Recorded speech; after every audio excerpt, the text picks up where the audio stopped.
Is this thing on? Still know how to work this kebab? I know we just filmed Sick Week, but it's been a long time since I've seen you guys and we've worked on Clifford. Let's get to it.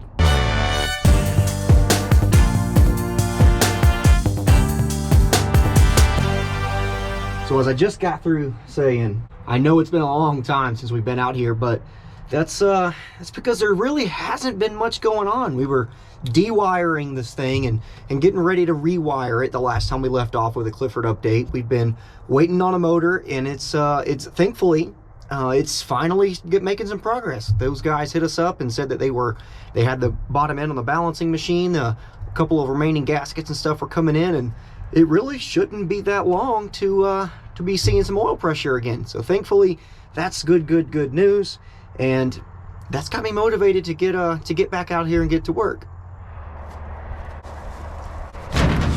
So where have we been? Okay, let's make this really quick because I know you guys want to see me get to work.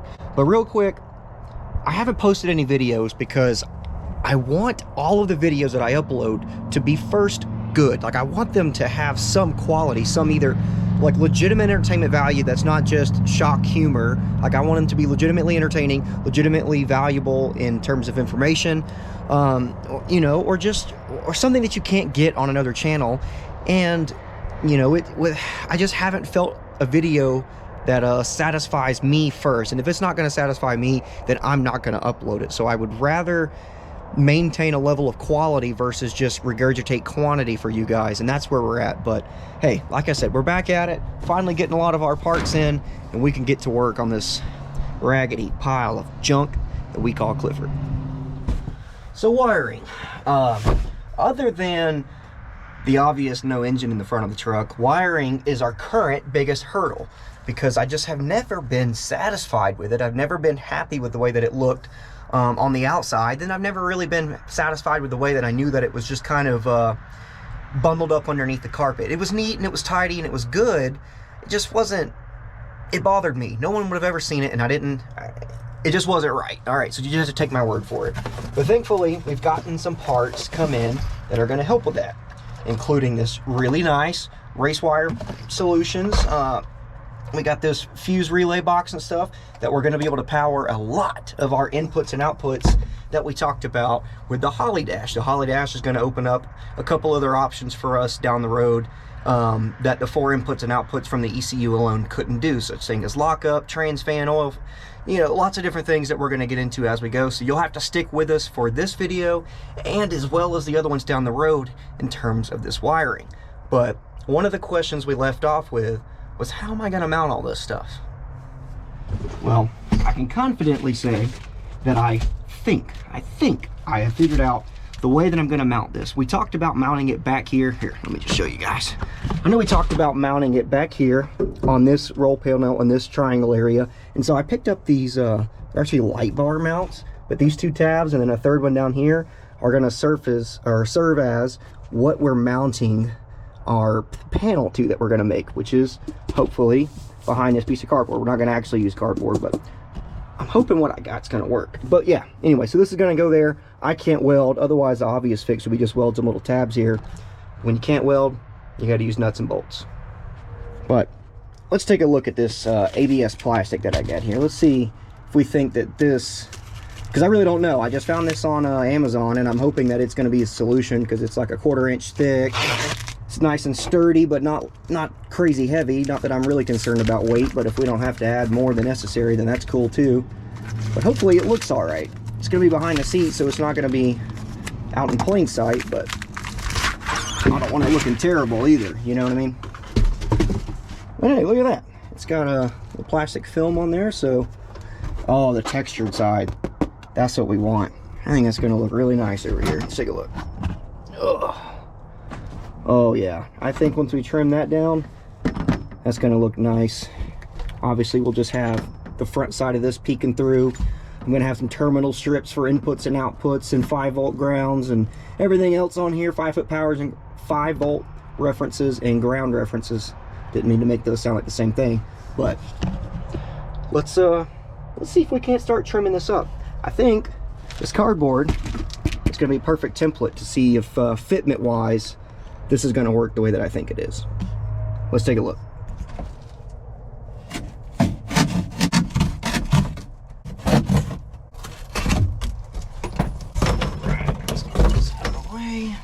Figured I better cut that in half because I ought to mess up at least one, but that's what templates are for, right?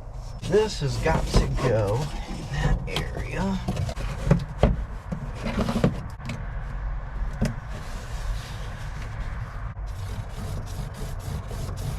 Ooh, hopefully I'm able to mark this.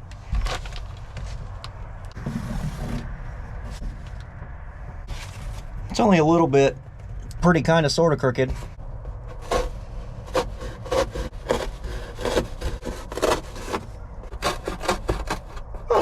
Coming out all right. Doesn't look too bad. Okay, so I think this is the piece that we made. Oh man, that's gonna be pretty good. Because that's a little crooked. It needs to be like. So yeah, I didn't cut that very well because this runs downhill a little steeper. None of y'all better tell Allie I used her kitchen scissors for this.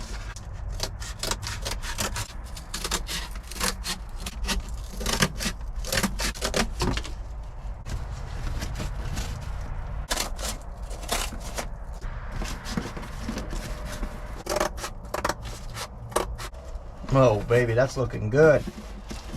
I think that's actually going to come out pretty dadgum nice. The idea is to take this and mount everything to it, so that way it's easily accessible. You just slide the seat up, fold the seat up, and everything I need to reach is right here. I can take, and I know there are people out there that say not to do this, but I cannot foresee any problem with it. And if it doesn't work, I'll be sure to tell you guys. But if it does work, I'll be sure to tell you guys. But I'm going to take these and I'm going to wire inputs and outputs on them. So I'm going to have input come in on one side and the appropriate sensor that is going to on the other. Same thing for like outputs with fans and lockup and electric cutout, you name it. All of those things are going to come through these terminal strips, which are going to be mounted on here in some fashion. We've got to map all that out. Still got to make room for it, but that's the idea. Fuse panel, relay board, all of this right here, easy to get to, easy to reach, easy to fix. But street car, street truck, first things first is I don't want you to open the door up and then see nothing but a big old bunch of mess of wiring right here. Even if you do it neatly, like I know that some of the race cars that have them right there are freaking badass, they look really good, but not in a truck that I want to be, you know, very unassuming. I don't want to use the word sleeper, but this is my great grandpa's truck that I'm just using to race. But when you open the door, I want you to see grandpa's truck before you see race truck, if that makes sense. I think we've started to tickle the race truck life a little bit too much, and it's time to really do the drag and drive thing, embrace that. That's where this thing needs to live, is in places that it can drive around to, go race, and drive back home. And so, I know it's a mess, but that's what we're working on.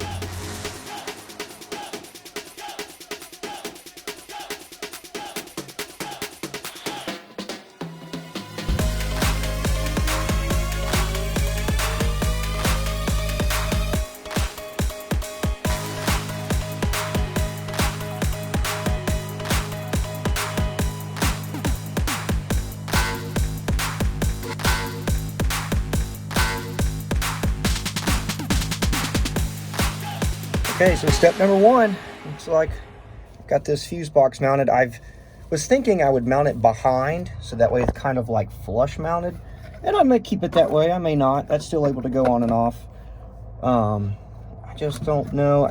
It'll mostly depend on how clean I'm able to get this cut in the ABS plastic instead of the cardboard. But basically you can mount it from behind, stick your screws through here where the zip ties are, just holding it. Because again, this is just a template. We're just getting everything mocked up. But hey, step number one, got the relay board in there. Okay, so you guys saw me in there fooling around with these here. I know it's dark, but you saw me fooling around with how I wanted these terminals to get laid out.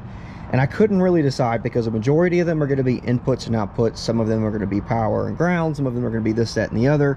Some of them are going to be for the relay board. It's kind of a mess. I was thinking I could organize them in such a way, you know, they all look nice, and I just can't decide how I want to do this. So if you guys have any opinions, we could call this like layout number 1, where it just kind of goes this way. This would give me room to maybe grow this one into a longer one day.